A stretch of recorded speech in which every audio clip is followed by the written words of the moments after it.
Series 14 of the Collectible Minifigures came out in 2015, which did something a lot different from other series, which did a theme. The theme of this series are monsters, or anything Halloween, which is a fantastic choice. Really great for those who want to make something horror or relating to Halloween, instead of waiting for LEGO to make a theme with monsters in it, like Monster Hunter for example.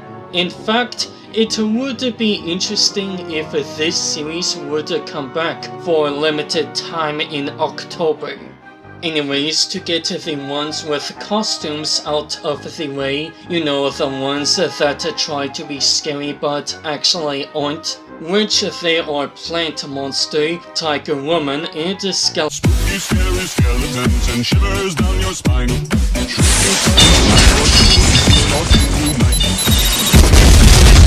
So the skeleton is okay. Disappointing that the leg printing didn't have the skeleton leg on the front as well, because it looks really odd without that finish printing.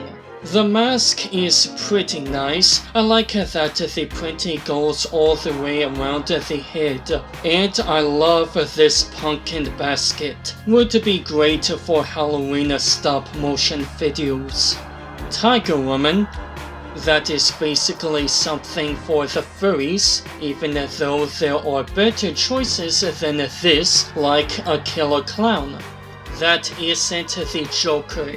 But let's be honest, this was obviously made for that hair to be reused in the classic TV series Catwoman. So yeah, this goes in the cup of trash. The plant monster is very alright. Pretty and everything, it's just alright. With that juicily detailed plant head that is screaming for some tomatoes. Also, yes, I know that the plant monster isn't a costume, but a guy getting eaten by the plant. However, they should have did something else with the face.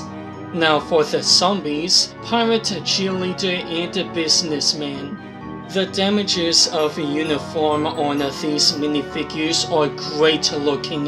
Really like the broken glasses and messy hair. The cheerleader, I love the hairpiece, especially with having that little hole on the top to put something in, and I'm glad to see this being used more with other minifigures.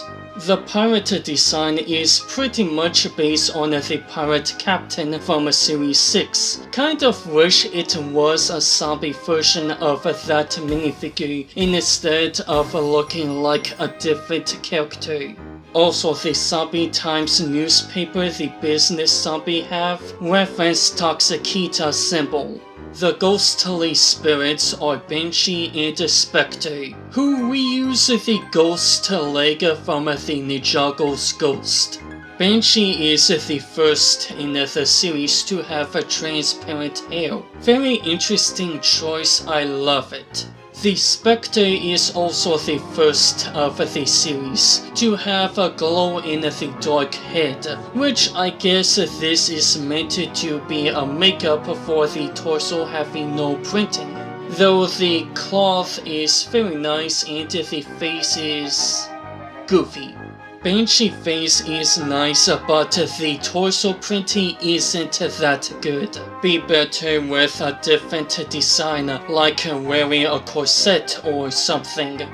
Wolf Guy being a werewolf version of the lumberjack from Series 6. And don't get why they made a new mold when they could easily just recolor the head from the Monster Hunter. The head design is nice though, and the raccoon tail matches very nicely with it. Like with the zombies, the damages of the clothes are great looking, though I don't like that the sleeves aren't damaged as well.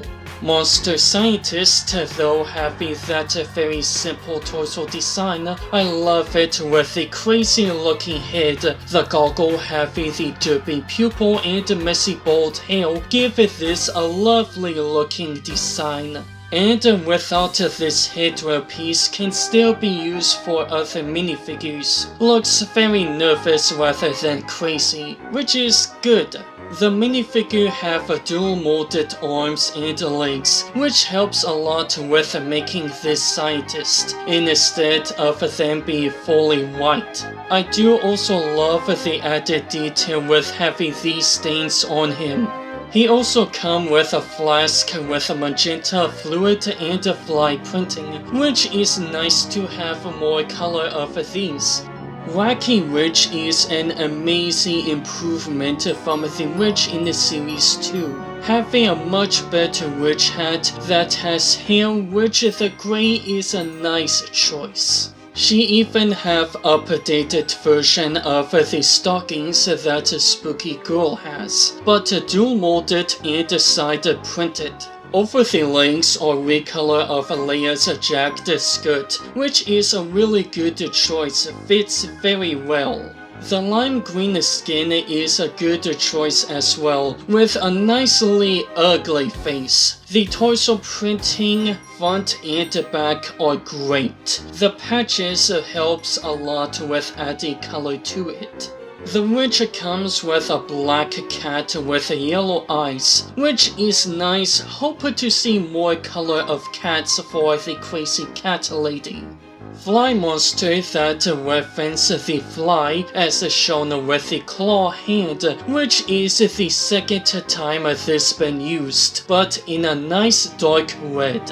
The recolor of this, the wings, and the exclusive molded head really makes up for the very bland printing. The head is amazing looking with having two different plastic, black and trans dark red to make it really have that bug look to it. Gargoyle that would actually be nice for a city, which is good that the eyes are gray and not some other color.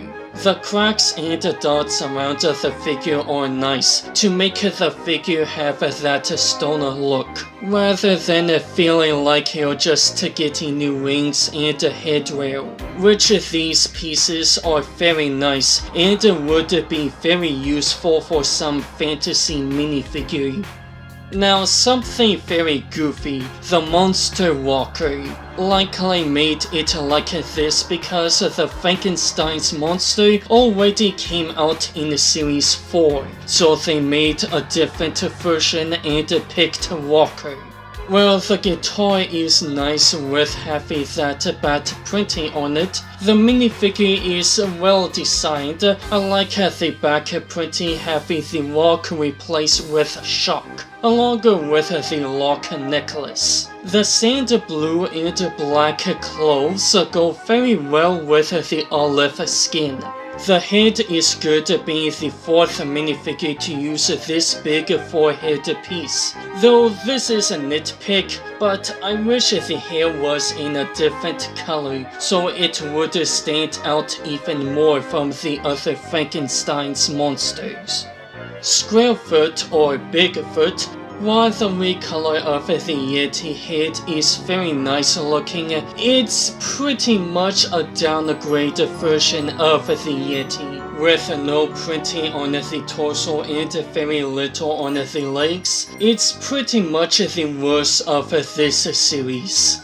Lastly, we got a Spider Lady, or with a Spooky Girl having a spider school. She's the spider principal. This figure is the first to have this very thin plastic cape. Odd but a good choice to have the spiderweb cape. The pointy bits are a tiny bit sharp, but I think having a normal white cape could maybe do better. The hair is this good looking beehive hair, which fits well with a nice printing, though I don't think the printing on it is needed. face is nice and could be used for a vampire. Torso and leg printing are great. The red webs fits great with 3 spiders around it, and the spider necklace is a nice touch. So this batch is pretty good, introducing dual molded legs, really great recolors and new pieces. It's very close to being recommended to get all 16 of these, though 3 minifigures kind of kill that. My most recommended and favorite of this series are Zombie Cheerleader with a really good undead detail and a nice hair, Monster Scientist having that great headpiece, and I just love this uniform, and Wacky Witch being a very well designed and big improvement from Series 2 Witch.